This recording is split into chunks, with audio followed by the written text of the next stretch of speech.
Buenas tardes a todos los presentes. Les damos una cordial bienvenida a nuestro primer webinar, el cual abordará la temática del impacto de un correcto diagnóstico radiológico en nódulos tiroides indeterminados, implicancias en el test Thyroid. Comentarles que este webinar se está transmitiendo simultáneamente en todo LATAM, con participantes de Chile, Argentina, Bolivia, Ecuador, Colombia, México, Perú y también en Europa, principalmente España. Este webinar estará a cargo de los doctores Francisco Cruz y el doctor Hernán González, ambos médicos de la Red de Salud UC Christus y académicos de la Pontificia Universidad Católica de Chile. El doctor Cruz es médico cirujano, especialista en radiología, con una larga trayectoria y vasta experiencia en nuestro país, quien, gracias a estos logros, fue reconocido el año 2022 como maestro de la radiología, otorgado por la Sociedad Chilena de Radiología. Por otro lado, el doctor Hernán González es médico cirujano oncólogo de cabeza y cuello, quien además es el fundador y director científico de nuestra empresa GynProDx, creadora del test Thyroid. Invitamos a todos los participantes de esta transmisión a realizar sus preguntas alzando la mano al final de esta, las cuales serán resueltas por los médicos oradores. Si no se alcanzan a responder todas, pueden dejarlas en la casilla de preguntas y respuestas o en el chat junto con su nombre y correo para que sean respondidas al final de la presentación. Ahora le daremos la palabra al doctor Cruz para iniciar su presentación.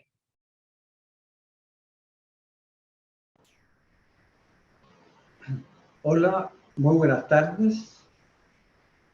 En primer lugar, quiero agradecer a la empresa GynProDx por haberme invitado y tener la oportunidad de compartir con ustedes algunas cosas relativamente interesantes respecto al test de Thyroid. Y por supuesto, agradecer la presencia de ustedes.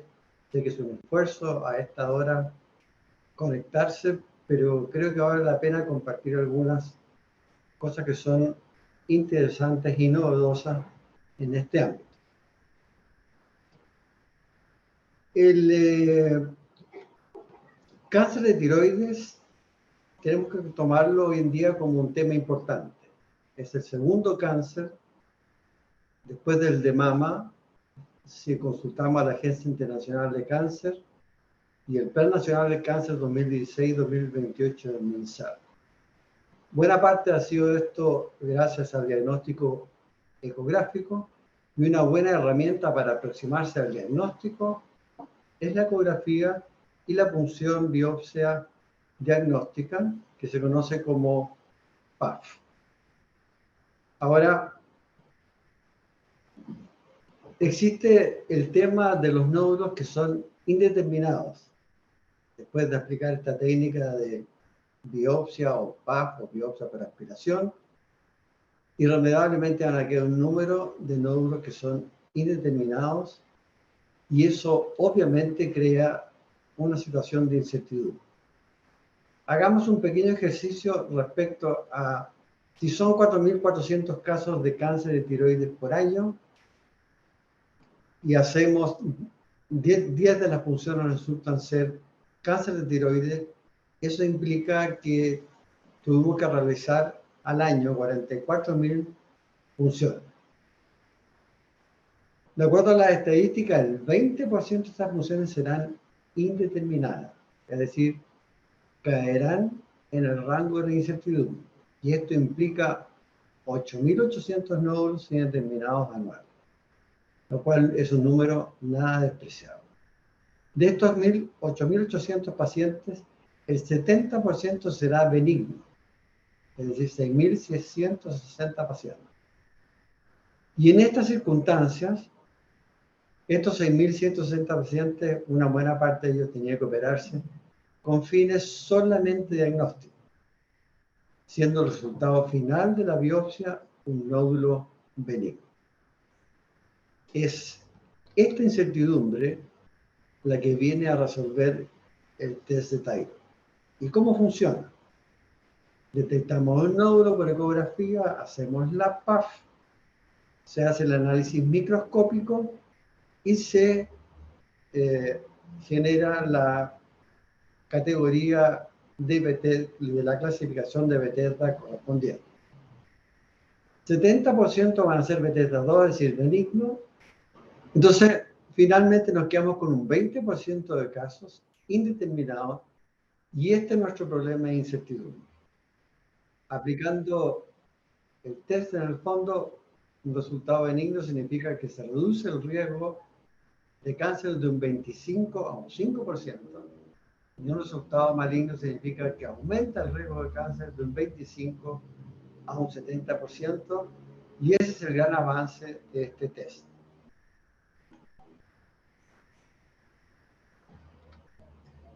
En general, ya hay un número acumulado de pacientes de 826, ya vamos llegando más o menos a los 1000, solicitados por una gran cantidad de médicos, la mayor parte son médicos chilenos, pero tenemos referencia de médicos del resto de Latinoamérica e incluso de Europa, lo cual hace muy interesante este proceso y su significancia en el tema del cáncer de la tiroides. De los resultados reportados hasta el momento, 65% son benignos, pero un número importante también por FONASA, y este probablemente sea un problema de acceso a la técnica que haya que resolver en el futuro. Ahora, ¿cuál es el objetivo de esta presentación? Tratar de mostrarles gráficamente cómo lo hago, cómo tomo la muestra. Y ver si eso los ayuda en el sentido de que la muestra que se obtenga cumpla con los requisitos que el proceso mismo requiere. Y tenemos dos escenarios. El paciente que se va a hacer una punción biopsia aspirativa, una PAF, de un nódulo tiroideo que se considera sospechoso, y en que el médico solicita además que se guarde una muestra a la espera del Bethesda, de manera que si sale un Bethesda alto o sospechoso, tengamos la muestra lista y proceder a hacer el test de Thyroid, no tener que repetir el procedimiento. Y lo otro que es frecuente, que es un poco más lo que va en el sentido de esta presentación, es el paciente que ya se realizó una PAF de un nódulo tiroideo y el resultado fue indeterminado. Bethesda 3 o 4. Aquí el video les va a mostrar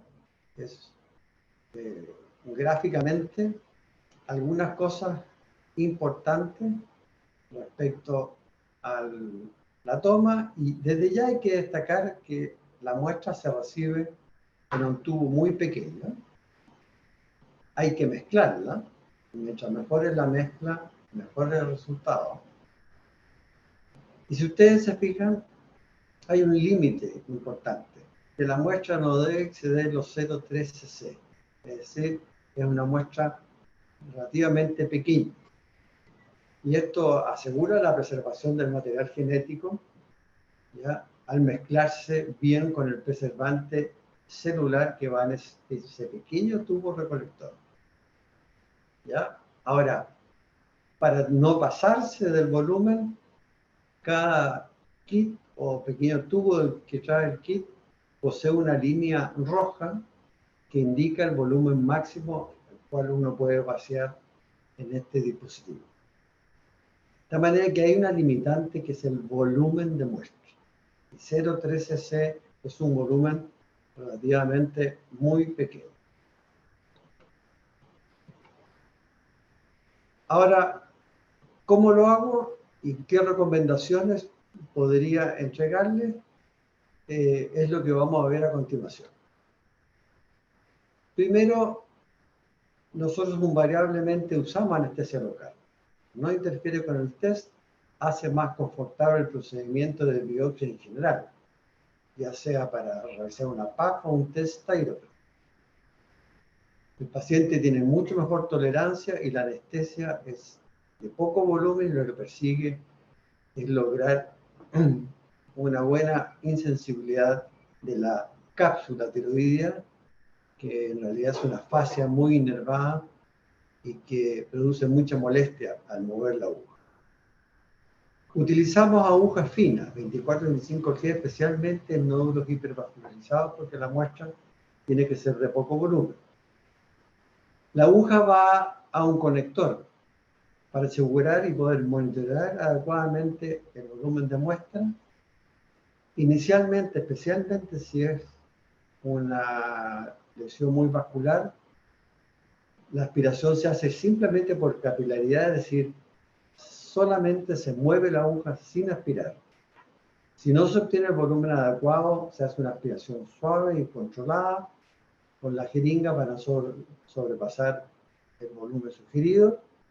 Una buena toma de muestra al término del procedimiento, cuando sacan la aguja, no debe gotear sangre, porque si no quiere decir que la mayor parte de la muestra va a ser tejido hemático y no va a ser útil para el test.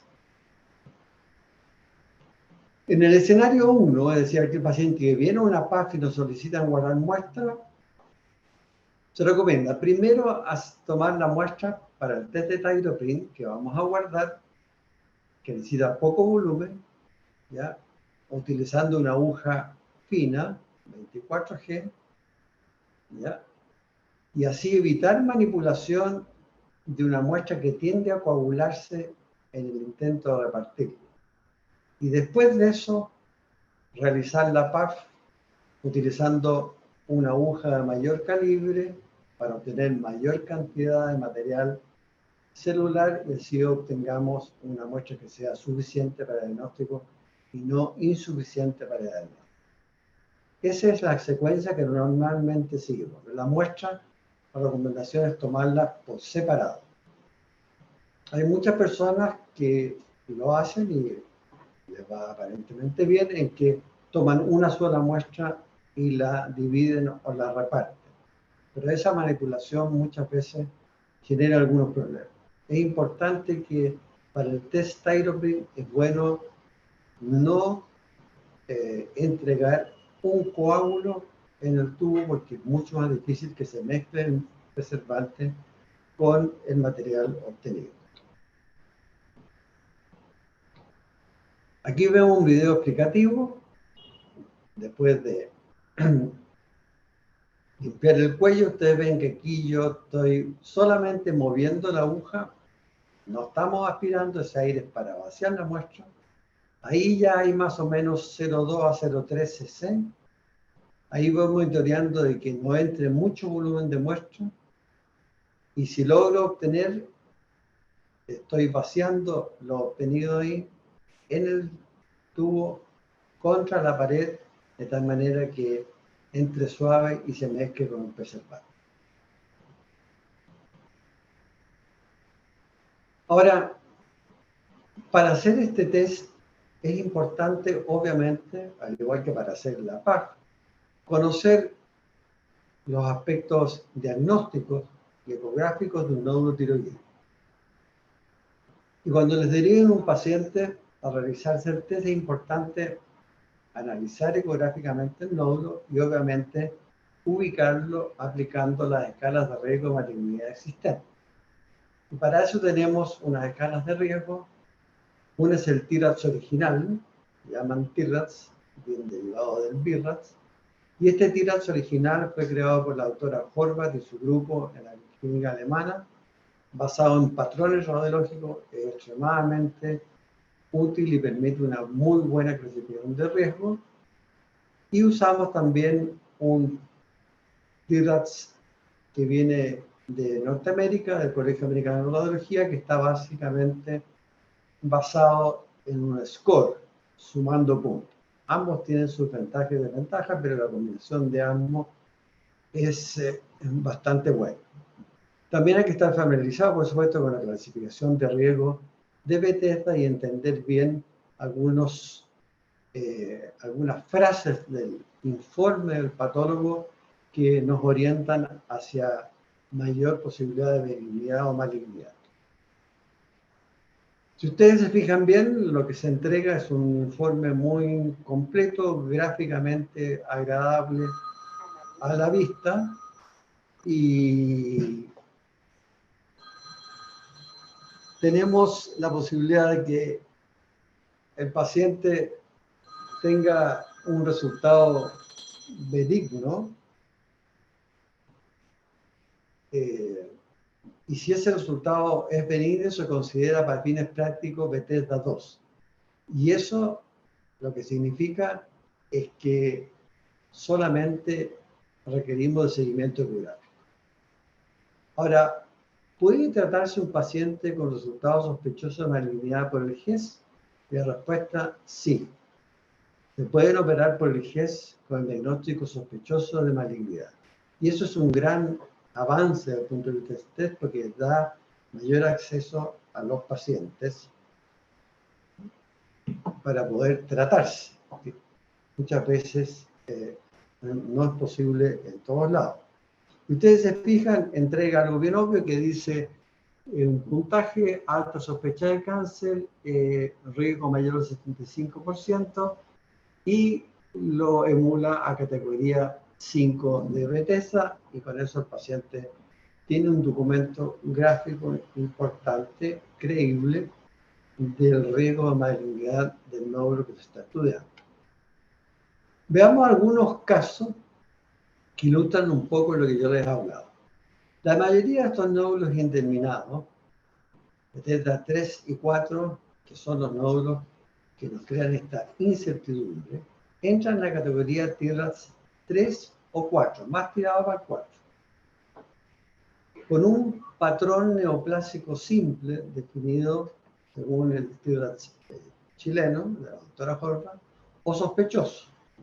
Y en ello son nódulos generalmente sólidos, isohipocogénicos, pueden ser mixtos, de borde bien definido, generalmente encapsulados, vascularizados o hipervascularizados, pero sin microcalcificación.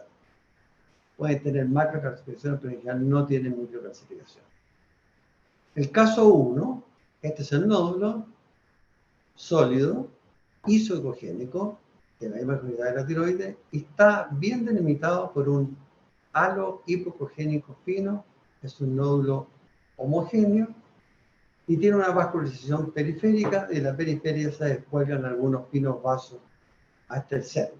Este es un patrón neoplásico simple, TIRAS 4, específicamente 4A, dio Bethesda 4 y el resultado fue benigno. Este nódulo del caso 2, que es más o menos parecido, es de menor ecogenicidad que el resto del parénquima, es hipocogénico, ya tiene una cápsula visible más gruesa, igual es un nódulo que crece a lo largo del eje de la tiroides, pero la cápsula tiene algunas áreas más gruesas, más asimétricas, y tiene una vascularización muy aumentada, para que este quede categorizado bajo el nódulo hipervascularizado y lo empuja un poquito hacia un patrón neoplásico sospechoso. Sale Bethesda 3 con resultados benignos. Aquí en el caso 3, obviamente el nódulo es bastante distinto. De partida es un nódulo sólido, marcadamente hipocogénico. No se ve bien una cápsula. Se ve relativamente bien el borde, pero tiene algunas pequeñas irregularidades.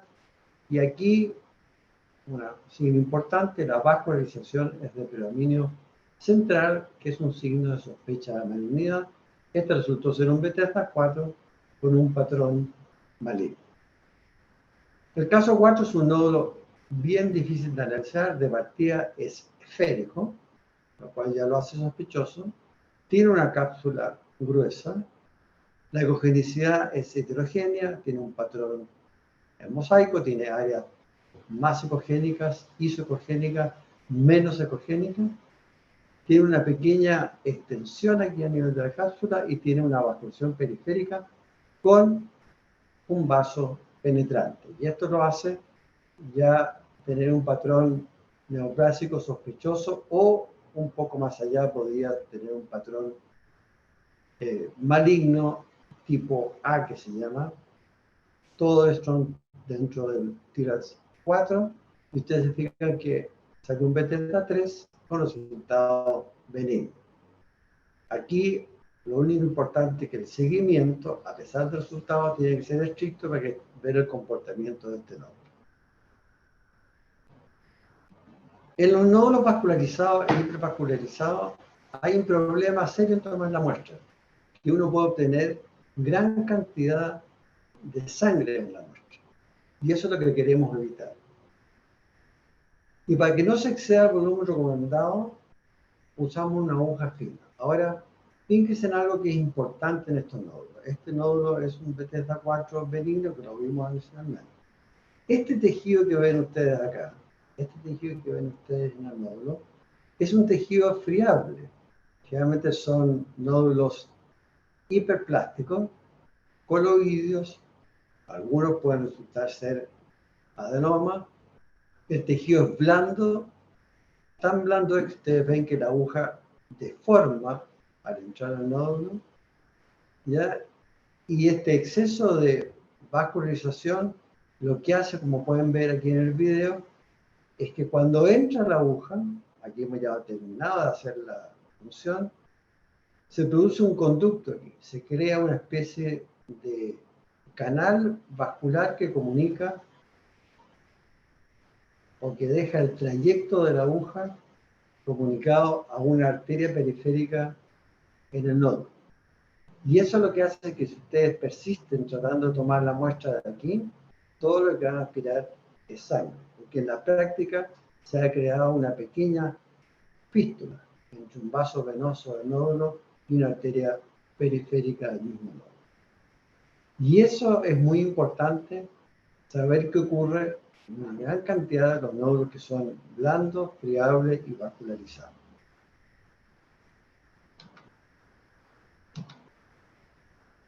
Aquí tenemos un nódulo muy vascularizado, de hecho tiene vascularización periférica y central. Utilizamos una aguja 24G y obtenemos la muestra por capilaridad, pero una recomendación es que los movimientos de la aguja sean muy cortos, no sean muy extensos. Y en cuanto vean que se forma esta cavidad anecogénica, eso quiere decir que ya se rompió el tejido y está entrando fundamentalmente sangre. De manera que lo que tienen que hacer es tratar de cambiar la aguja de posición. Aquí estamos en una posición, se nos produce la pequeña cavidad hipocogénica, que en el fondo es sangre, cambiamos la aguja de posición. Y si ustedes se fijan, finalmente aquí, lo que deja la aguja es un conducto, pero que en este caso ya no está comunicado con la arteria periférica, y hemos logrado obtener una muestra que cumpla con los requisitos de poco volumen, eligiendo el sitio adecuado para poder extraer.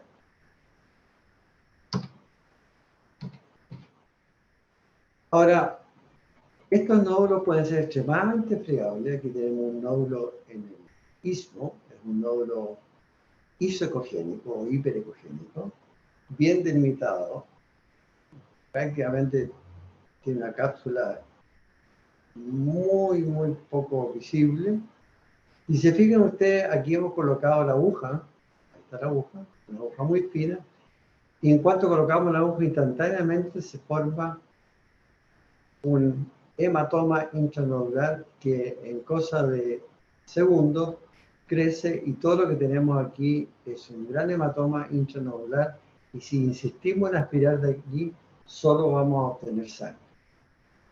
En ese caso lo que hacemos es cambiar el abordaje e ir por este lado, en donde esperamos que el nódulo sea menos friable y el tejido sea más firme para obtener la muestra. En este caso, que es un nódulo del lado izquierdo, Bethesda 4, pero el resultado del test Tyropin fue maligno y la cirugía comprobó un cáncer papilar. Pero fíjense la diferencia. Cuando se trata de un cáncer, es un nódulo bastante isoecogénico, tiene una cápsula, tiene una lobulación, probablemente pueda tener unas microcalcificaciones, pero lo más importante es que tiene la misma vascularización periférica y central, pero después de realizar la biopsia, aquí hemos colocado la aguja, prácticamente no queda ninguna huella, apenas un área hipocogénica. Y eso nos demuestra que esto, que es un tumor, el tejido es mucho menos friable, es más compacto hay una reacción dermoplástica que hace que sea mucho más firme, y de esa manera, al no lidiar con un tejido friable, la muestra que vamos a obtener va a tener mucho menos cantidad de tejido hemático y va a cumplir con los requisitos de no sobrepasar el volumen requerido. De tal manera que el uso de una aguja fina en nódulos potencialmente friables o muy vascularizados es algo que yo personalmente recomiendo. El hecho de ponerla o conectarla a un conector que mide 20 centímetros le permite monitorizar esa obtención de la muestra, sabe más o menos cuánto es 0,3 cc, y eso es una gran contribución a obtener una buena muestra de un nódulo friable y hipervascularizado. Pero aquí, en este caso, estamos frente a un nódulo, que es este, ya Bethesda 3 con resultado maligno, pero es un nódulo muy calcificado. Es un nódulo extremadamente firme. Y aquí no pueden usar una aguja fina 24G. Para obtener muestras van a tener que utilizar una aguja de mayor calibre, mucho más firme, idealmente que no se doble, y eso va a ser agujas que van entre el 19 y 21G, y eso les va a permitir penetrar a través del calcio o en una ventana en donde haya menos calcio y obtener la muestra. De manera que aquí lo que aplica en una lesión como esta, que es hipovascularizada, es definitivamente usar la aguja tradicional de biopsia que va entre 19 y 21G. Porque esto justamente es un nódulo firmemente calcificado y muy duro. Bueno, otro punto que es muy interesante de tocar y que se refiere fundamentalmente a cómo solicito la muestra, es que es muy importante adjuntar todos los antecedentes posibles para saber a cuál nódulo hay que hacerle el test. Si existen múltiples nódulos, y especialmente si estos múltiples nódulos están en el mismo lado. Y hay algunos pacientes que no llegan con todos los antecedentes, y tenemos dos nódulos. Aquí decía solamente test thyroprine de nódulo tiroideo izquierdo, y hay un nódulo y hay otro nódulo. Aquí es donde podemos aplicar los patrones de riesgo, los signos ecográficos, y nos damos cuenta que probablemente este nódulo de acá es más hipocogénico, tiene un patrón de vascularización que es más central que periférico, de manera que no tenemos más antecedentes, no tenemos otra opción que tomar la muestra de este nódulo que por suerte era el nódulo correcto, con resultado en Bethesda 4 benigno. De tal manera que insisto que es muy importante el detalle en el sentido de que hay que imaginarse que nosotros debemos saber exactamente cuál es el nódulo que hay que funcionar en el caso de un bocio multinodular. Ahora, ¿por qué el test se hace interesante? Porque a pesar de todos los recursos ecográficos que usemos, hay veces que los nódulos benignos y malignos pueden ser muy parecidos. Y este es el caso de dos pacientes distintos que muestran un nódulo prácticamente del mismo tamaño, subcentimétrico. Este nódulo de acá se ve bastante isocogénico, no está encapsulado, es relativamente homogéneo. Este nódulo de acá se ve bien delimitado, no encapsulado, se ve algo más hipocogénico y heterogéneo. Igual no es un nódulo encapsulado, ninguno de los dos tiene microcalcificaciones. Ambos tienen vascularización de predominio periférico, Este es un poco más vascularizado que el otro. El resultado del test fue Bethesda 3 maligno, para que suponíamos que era más benigno, y el resultado de Bethesda 3 benigno, para que suponíamos que era el más maligno. De tal manera que este escenario se produce, nódulos muy parecidos pueden ser benignos o malignos, tienen el mismo patrón, y en este sentido el test es de gran ayuda porque solamente basándose en el patrón ecográfico, el signo ecográfico, puede que no lleguemos a donde tenemos que llegar. Con esto termino la presentación por el momento y agradezco a todos los asistentes de poder haber compartido con ustedes esta experiencia que espero que sea para ustedes muy ilustradora. Muchas gracias.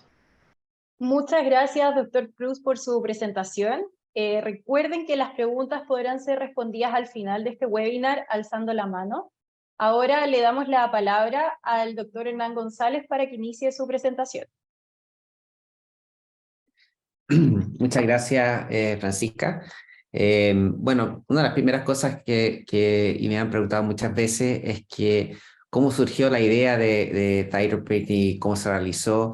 Bueno, como cirujano, el tema, ya estamos hablando hace 15, 20 años atrás, era muy frecuente tener casos indeterminados que se operaban de forma innecesaria y dentro de la frustración nuestra y de los pacientes, finalmente decidimos buscar algún tipo de test o desarrollar algún tipo de test que pudiera permitirnos identificar a aquellos pacientes que podían evitarse la cirugía. Y entonces diseñamos este test que tenía por intención diagnosticar benignos y no malignos y así poder recomendar a los pacientes no hacerse la cirugía. Y esto fue, después de mucho trabajo, de muchos años, fue validado en un estudio multicéntrico que se publica en el año 2020, en que se hicieron 2 estudios multicéntricos, uno en Chile y uno en Estados Unidos. Ambos fueron prospectivos, multicéntricos, doble ciego. En total se reclutaron más de 4.100 pacientes. Por supuesto que no todos eran indeterminados, sino que eran todos pacientes que llegaban en forma primaria a hacerse una punción y en la cual no sabíamos si era indeterminado o no, pero finalmente el grupo analizado fue un grupo de alrededor de 270 pacientes en la cual se tenía el Bethesda, se tenía una muestra para análisis molecular y se tenía la biopsia quirúrgica para tener el gold standard. Y lo que mostró este estudio es que en la cohorte chilena, que eran 155 pacientes, la sensibilidad clínica fue 90% y la especificidad clínica fue 89%, con un valor predictivo negativo de 96%. Que en pocas palabras es decir que el test en la cohorte chilena, si da un valor benigno, o sea, un resultado benigno, el riesgo de malignidad residual era 4%. En la cohorte norteamericana dio un resultado casi igual, con la sensibilidad 91% y una especificidad 87%, un valor predictivo negativo 94%, un poquito más bajo porque la prevalencia de enfermedad era muy alta en esta cohorte. Sin embargo, en los parámetros que no dependen de la prevalencia dio exactamente igual, por lo tanto no había diferencia estadística entre las 2 cohortes, que es muy interesante dado que tienen que pensar que la población norteamericana es mucho más diversa que la chilena y la diversidad étnica y genética implícita en la población norteamericana no impactó el performance del test, lo cual nos permite no solamente hablar de que el test funciona, sino además que la variabilidad genética y étnica no impacta en el rendimiento diagnóstico. Por lo tanto, finalmente, al juntar ambos cohortes, quedamos con una cohorte de 270 pacientes que en forma consolidada mostraba una sensibilidad de 91 y una especificidad 88 y un valor predictivo negativo de 95%, y de ahí viene el dato de que cuando el test sale benigno, el riesgo residual de malignidad es de menos de 5%. Ahora, el doctor Cruz mencionó brevemente cómo funcionaba, aquí sencillamente agregar un poquito más de información. El test se hace en base a PCR en tiempo real y se analizan 3 tipos de genes, no se usan mutaciones. Muchos me preguntan pues, si usamos el BRAF o el TERT. Esas son mutaciones. Este es un test basado en expresión génica y analizamos genes que del microambiente tumoral inflamatorio.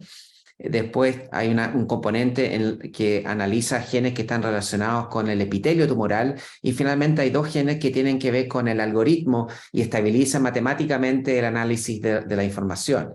Entonces, después de que el PCR sea realizado, se analiza por este algoritmo que fue desarrollado por una vía de entrenamiento inicial en una cohorte independiente y después validado en este ensayo clínico. Y solamente confirmar que cuando el test es benigno, el riesgo de cáncer baja de 25% a menos de 5%, que es más cercano al Bethesda 2. Y cuando el test sale sospechoso, el riesgo sube de 25 a más de 70%, que es más cercano al Bethesda 5. Esto es para ponerlo en términos prácticos, para que como médicos, cuando tengamos e interpretemos los resultados, podamos hacer una homología o analogía más bien a la categoría Bethesda y nos ayude a tomar las decisiones de forma más fácil. Ahora, acabamos de enviar un manuscrito a publicación de utilidad clínica, en que este es un estudio de post-validación, en que buscamos entender cómo reaccionan los médicos al test, si están dispuestos a pedirlo, y cuando lo piden, qué es lo que hacen, es decir, si le hacen caso o no le hacen caso. Entonces, este es un estudio unicéntrico de la Universidad Católica aquí en Chile, en que en un periodo de un año se tomaron 1.272 punciones, de la cual el 19% fueron indeterminados, con una predominancia de Bethesda 4. Se les recomendó el test a 64% de los pacientes, es decir, 155, de los cuales en esta fase inicial hubo un 4,5% de los pacientes que no tuvieron suficiente material genético, por lo tanto se repitió la punción y tuvieron finalmente muestras adecuadas. Y al resto del grupo, los médicos decidieron no hacer el test y sencillamente continuar con el criterio clínico y ecográfico para tomar su decisión.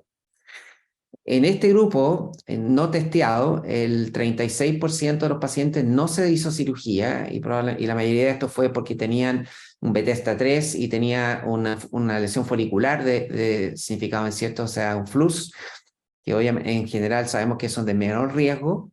Y en el resto del grupo, el 63% sí se recomendó cirugía.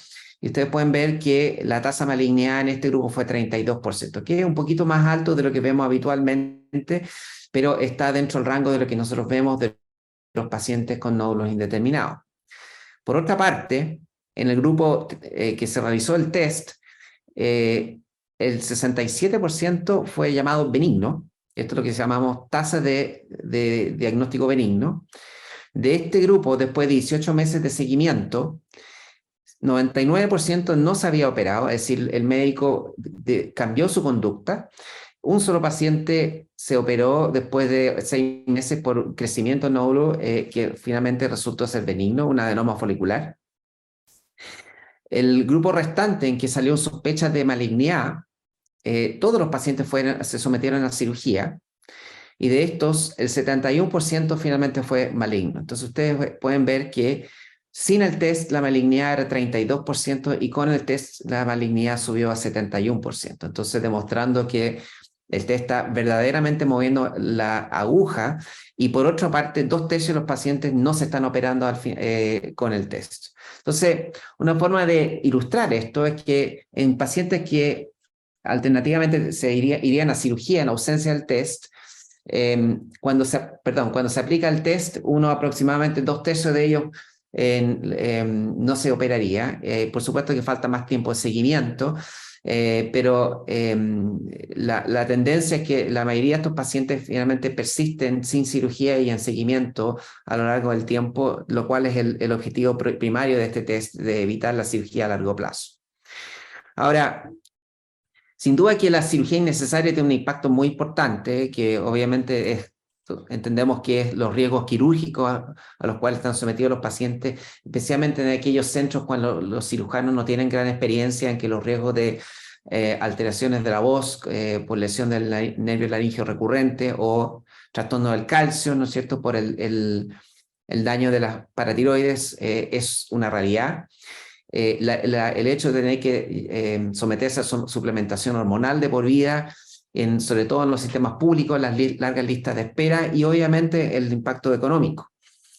Nosotros hicimos una evaluación preliminar en Chile y asumiendo un costo de cirugía de aproximadamente $3.000 en el sistema público y aproximadamente $1.200 para el test, y con una estimación de casos indeterminados en Chile de alrededor de 5.000 o un poco más de 5.000, pudimos estimar cuánto se ahorraría el sistema público utilizando el test, y estas cifras preliminares muestran que aproximadamente $4 millones al año para un país chiquitito como es Chile, pero en Estados Unidos se ha estimado que los ahorros en cirugía es alrededor de $1.200 millones al año. Así que hay mucho que ganar también en la farmacoeconomía y costo efectividad de este test.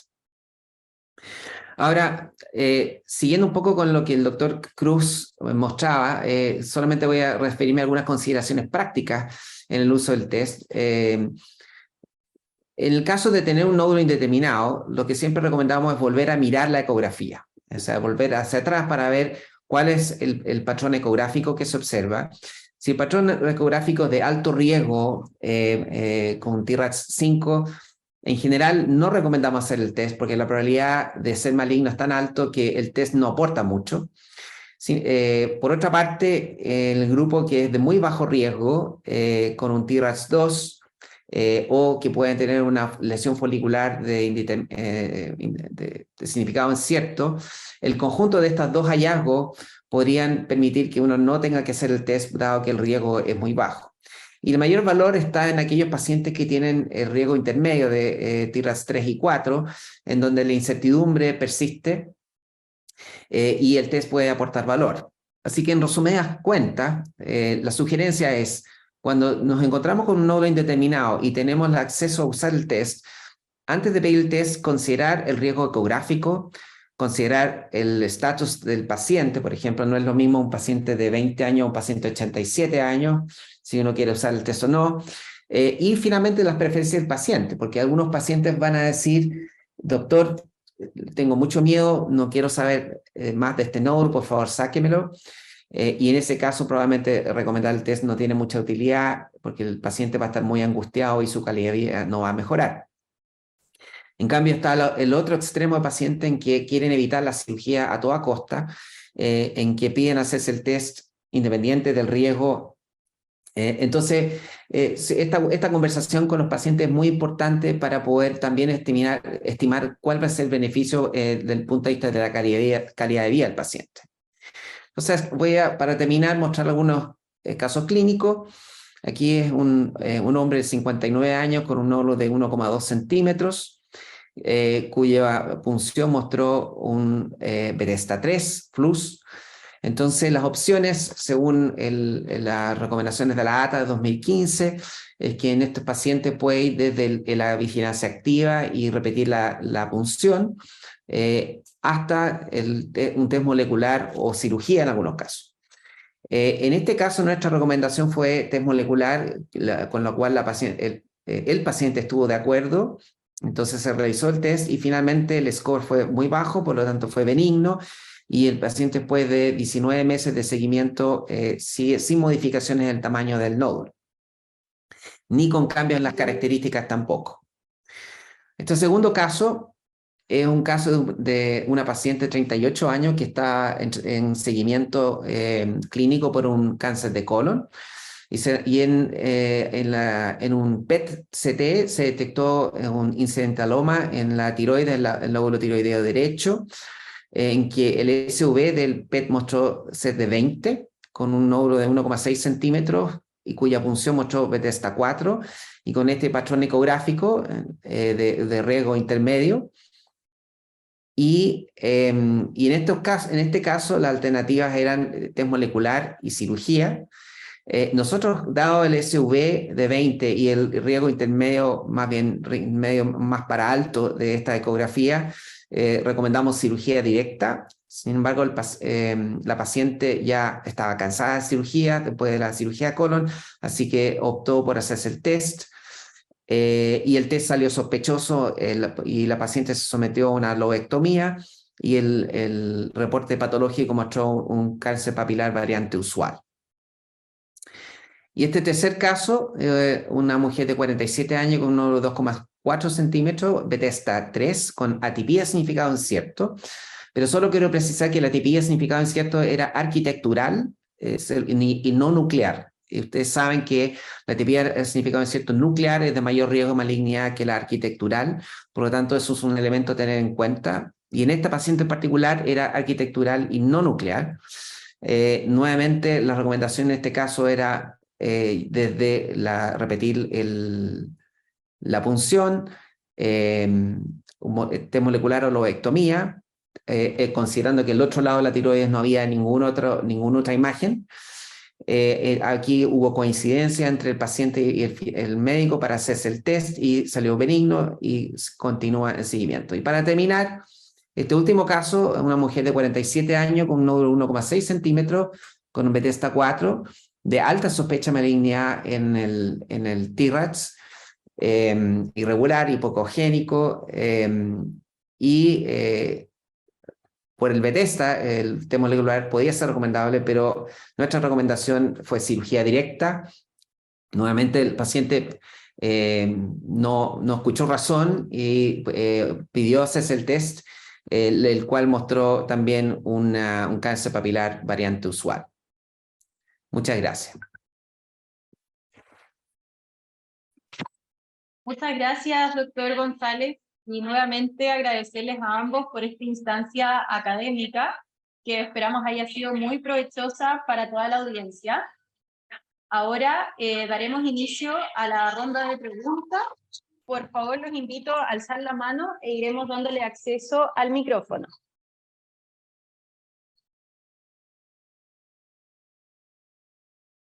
Vamos a ver. De acuerdo a los asistentes, la manera de hacer preguntas entonces tiene que ser alzando la mano y nosotros le daremos acceso al micrófono. Daremos unos minutos para ver si es que alguien quiere hacer algunas preguntas. También de todas maneras se puede hacer también a través del chat y nosotros las iremos respondiendo más adelante. Tenemos un par de preguntas. Le vamos a dar el paso al doctor Hernán Yupanqui desde Colombia. Doctor, ya puede activar su micrófono. Muchas gracias por participar. Muy buenas tardes, ¿me escuchan? Sí, lo escuchamos perfecto. Gracias por la invitación.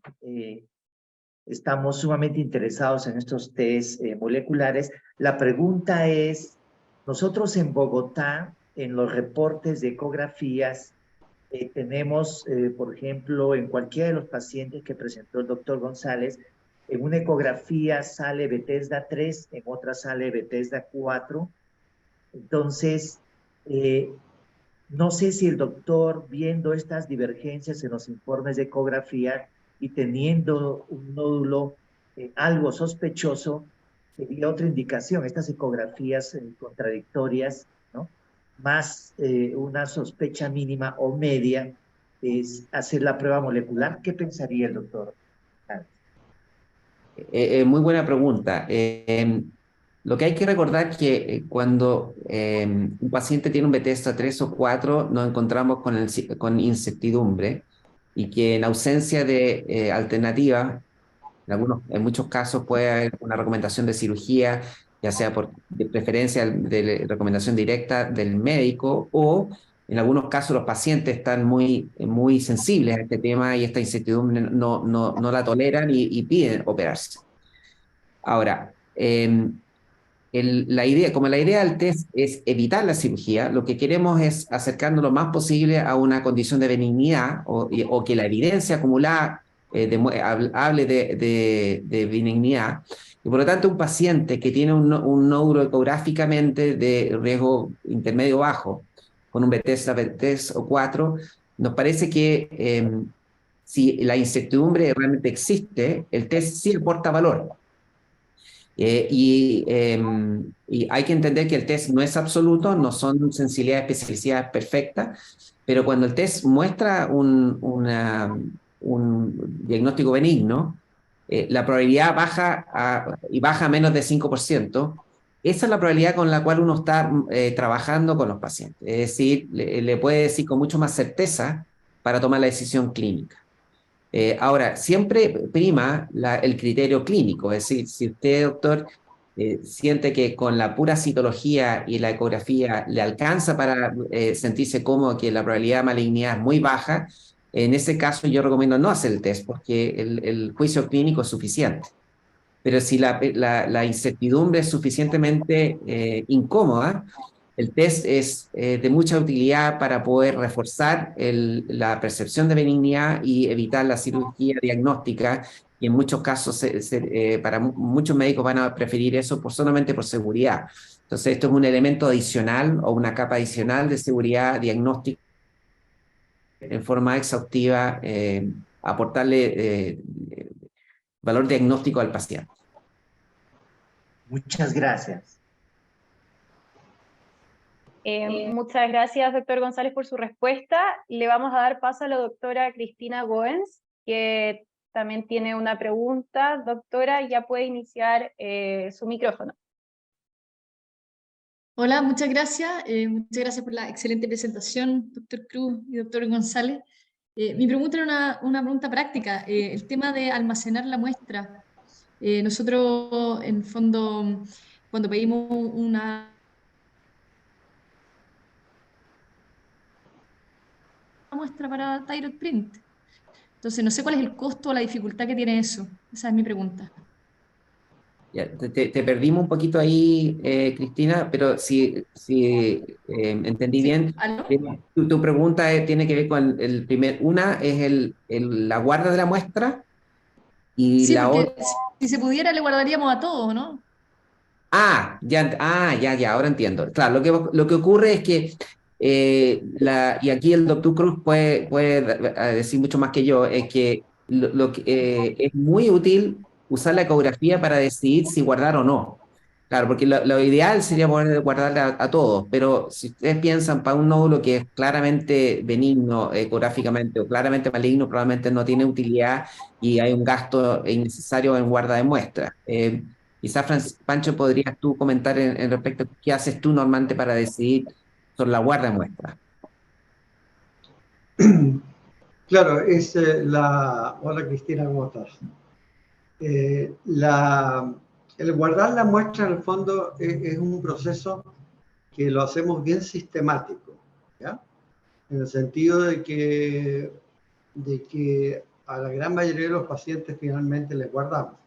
Ahora, a quienes definitivamente no le guardamos es a aquel paciente que tiene un patrón ecográfico absolutamente seguro de que se trata de una lesión benigna. O sea que el resultado de la PAS va a ser con toda seguridad Bethesda 2, ¿te fijas? Porque eso no tiene sentido. Ahora, los criterios para decir que una lesión es ecográficamente benigna están bastante bien establecidos y más o menos se requiere que sea un nódulo sólido quístico con este aspecto en rejilla o cribiforme y que tenga estos famosos foquitos ecogénicos puntiformes que corresponden a coloide espeso y que producen una reverberación muy especial detrás, y eso sabemos que corresponde a uno de los patrones definidos en el TIRAPS original, que se conoce como patrón coloidio tipo 2 o el patrón coloidio tipo 1. Eso definitivamente no le tomamos muestra, porque esos pacientes de primera no deberían haber llegado a hacerse una PAF. Ahora, como lo ofrecemos como servicio, tenemos que hacer la PAF, pero no le guardamos muestra. El otro extremo, hay veces que el nódulo es TIRAPS 5-5, digamos. Es definitivamente maligno, el paciente tiene incluso adenopatía, ese paciente tampoco le guardamos, salvo que haya que guardarlas con fines de investigación, pero con fines prácticos no tiene ningún sentido guardarle una muestra a un paciente que sabemos que va a resultar, ¿cómo se llama?, Bethesda 6, que es un poco lo que el doctor González Hernán hablaba antes, en el fondo, de tener una probabilidad pretesa. O sea, en los extremos tratamos de no guardar muestras, a no ser que sea con fines de investigación. ¿Puedo agregar algo? Porque para los presentes, sobre todo los que están fuera de Chile, nosotros lo que hemos ido instaurando es un sistema, y cuando hablamos de guardar muestras, es que cuando viene la primera punción, se toma dos muestras. Se toma la muestra para citología y se toma una segunda muestra que queda guardada para eventual test molecular, lo cual ha sido muy práctico porque en el fondo los pacientes cuando tienen Bethesda 3 o 4 sencillamente llaman y coordinan la realización de test sin tener que hacerse una segunda punción. Eso es una implementación que hemos logrado ya después de varios años y que obviamente en el futuro nos quisiéramos que pudieran tener todos los centros algo más parecido porque para los pacientes es muy conveniente. Ahora, el otro tema es el costo que decía Cristina, que es muy relevante, porque, claro, no es sostenible tomarle doble muestra a todos los pacientes, ¿se fijan? Entonces, tiene que ver, lo ideal es que un ecografista con experiencia pueda filtrar aquellos pacientes que tienen nódulos que para ellos hay incertidumbre y en aquellos guardan muestras porque la verdad es que ha mostrado ser útil. Entonces depende cuántas muestras se toman por cada 100 ecografías que se hace o cada 100 punciones y ahí uno puede estimar más o menos los costos. Muchas gracias por las respuestas, doctores. Ahora seguimos con Rita Lucía. ¿Ya puede acceder al micrófono? Muy buenas tardes. Sí, estoy llamando de Perú. A mí me realizaron una biopsia el 30 de marzo con ecografía, en lo cual el informe citológico dice atipia sistema Bethesda 3. Descripción: poco grupo de células foliculares sin atipia dispuestas en microfolículos, en fondo hemático con escaso coloide. Nota: se sugiere correlato clínico, seguimiento y control en 8 a 10 semanas. Entonces, yo fui a consulta con un endocrinólogo y me dijo que yo le hablé de este test, tiroidit, y me dijo que no calificaba para eso. Entonces, yo quería consultarles a ustedes sobre eso, porque tengo una duda. Yo no sé si volverme a hacer otra vez esta biopsia en 6 meses o yo hacerme el tiroidit, porque yo puedo viajar a Chile, yo lo puedo hacer allá, no sé, o en Argentina, porque yo sé que en Argentina están tomando las muestras. Entonces quería que por favor me absuelvan esa inquietud que tengo. Yo tengo 53 años. Francisco, ¿quieres comentar? ¿Perdón? O sea, yo creo que ante la presencia de un Bethesda 3, no me parece si queda claro que hay atipías o no hay atipías. De haber atipías nucleares, digamos, o sea, si es un Bethesda 3 con atipías nucleares, no tiene ningún sentido volver a repetir la biopsia en un tiempo más, porque lo más probable es que salga lo mismo. En ese sentido, desde el punto de vista del informe, lo que único que nos faltaría sería un poco tener la imagen ecográfica para poder ver si calza esa categoría con la imagen ecográfica, ¿ya? Ahora, en general, repetirla en 8 semanas, algo así, sea, no tiene ningún sentido porque no va a cambiar nada. Incluso puede que aparezcan células producto de la inflamación traumática de la punción, aparezcan algunas células más raras y sea más confuso el caso. Yo creo que si la imagen ecográfica es correspondiente con un patrón que sea de TRAPS 4 y con esa descripción que usted dice, en realidad califica plenamente para el test porque se va a resolver la duda, digamos. Pero ni creo que el repetir la biopsia me parece de ninguna manera, y el control tendría que ser un control bastante alejado porque en general estas lesiones no crecen. El crecimiento es un signo muy poco robusto de benignidad o malignidad hoy en día. Yo coincido. Yo creo que la respuesta es que no descarta la posibilidad de hacerse el test, Así que, pero se necesita la ecografía ahora para poder determinar realmente si hay un riesgo ecográfico muy alto, mejor no. Si hay un riesgo ecográfico bajo, eventualmente sí podría ser calificar para el test.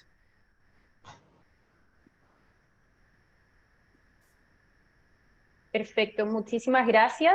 Tenemos un par de preguntas en el chat que vamos a realizar en vivo también, ya que son interesantes. Tenemos aquí una pregunta del doctor Eduardo Polentaruti de Mendoza, Argentina. Él dice, buenas tardes, acerca de la técnica de obtención de muestra, ¿cuántos pases con la aguja recomienda? ¿Cuántas muestras o tubos se requieren? ¿Solo uno?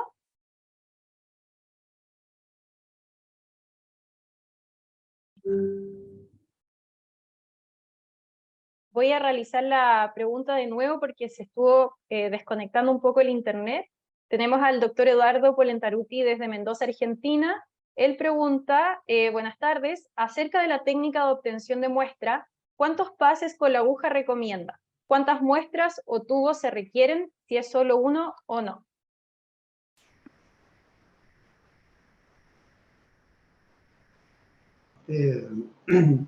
Pero si estamos hablando de una muestra para Tyroprint, exclusivamente en un paciente que ya tiene su Bethesda, solo se requiere una muestra, ¿ya?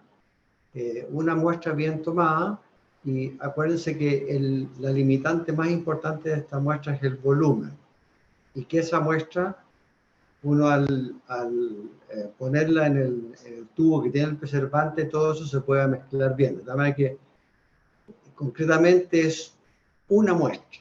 Ahora, más o menos, ¿qué número existe en la literatura para obtener esto en general para una PAF? Ya haciendo este movimiento de oscilación de la aguja, se supone que alrededor de 150 oscilaciones para una PAF, uno obtiene una muestra, o podría obtener una muestra satisfactoria. Aquí, en el caso de la muestra para Tyroprint, más que el número de pases, es el volumen que se va obteniendo. Pero que ese volumen que se obtiene y se va acumulando en el conector sea muy lento, porque eso quiere decir que están entrando sangre y células. Si el volumen rápidamente, digamos, o sea, al tomar la muestra, el conector se llena rápidamente de sangre, quiere decir que uno está en un vaso sanguíneo o en un área muy vascularizada y solo el que está tomando es sangre. También hay más que el número de pases, es cómo se va obteniendo la muestra. Esta tiene que ir entrando lentamente en el conector hasta completar los 0,3 cc, que es más o menos las 3/4 partes del conector. Y con eso uno tiene la certeza de haber tomado una buena muestra. Perfecto, muchísimas gracias. También tenemos otra pregunta aquí en el chat. El doctor dice, excelente, muchísimas gracias por la respuesta. Tenemos aquí una pregunta con respecto a las guías clínicas. Dice, en la próxima clasificación de Bethesda que está por salir, ¿incluirán el uso de pruebas moleculares en Bethesda 5 para definir la extensión de la cirugía? Es más que nada opiniones. Sí, no sé si lo van a incluir, pero esto es una opinión mía, estoy completamente en contra de eso. No hay ningún estudio bien hecho que jamás haya demostrado que cambiar la conducta quirúrgica en base a, por ejemplo, un BRAF o un TERT o la combinación de ellas cambie el curso de la enfermedad. Habitualmente la ecografía de estadificación preoperatoria, y si es que corresponde a un TAC de cuello de corte fino, es suficiente para poder determinar si uno va a hacer una tiroidectomía total o parcial. Y en los nódulos que son de menos de 3 centímetros sin adenopatías, el BRAF y el TET no han demostrado ser superiores en planificar la cirugía y o disminuir el riesgo de recurrencia, o cambiar el curso de la enfermedad definitivamente. Entonces hay un gasto ahí en recursos que no tiene ninguna base científica y solamente se basa en estudios retrospectivos, en que por supuesto que han mostrado que la presencia de BRAF se asocia a un peor pronóstico y se asocia a tumores más grandes y mayor recurrencia. Pero el estudio prospectivo de entrada, que me demuestre que usándolo para definir la extensión de la cirugía y hacerse parcial o total, o incluso hacer una disección profiláctica del cuello, nunca hasta donde yo sé se ha logrado demostrar. Esa es una opinión bastante fuerte que tengo yo, pero que hoy día en el mundo se está promoviendo mucho esto y hay que tener cuidado porque la evidencia no lo soporta. Perfecto, muchas gracias. Tenemos otra pregunta de Marisabel Echegoyen. Ella pregunta si la conservación de la muestra es en un Eppendorf, con qué tipo de solución y qué características de conservación se debe tener. ¿Cuánto tiempo se puede guardar la muestra?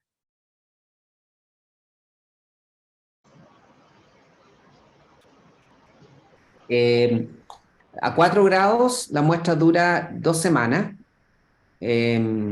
Así que muchos centros toman la muestra, la dejan en un refrigerador pequeño a 4 grados y después lo pueden retirar 2 o 3 días hasta una semana después y no hay problema. Así que eso nos da una ventana de práctica para poder, cuando no puede venir a retirar la muestra tempranamente, puede guardarla localmente.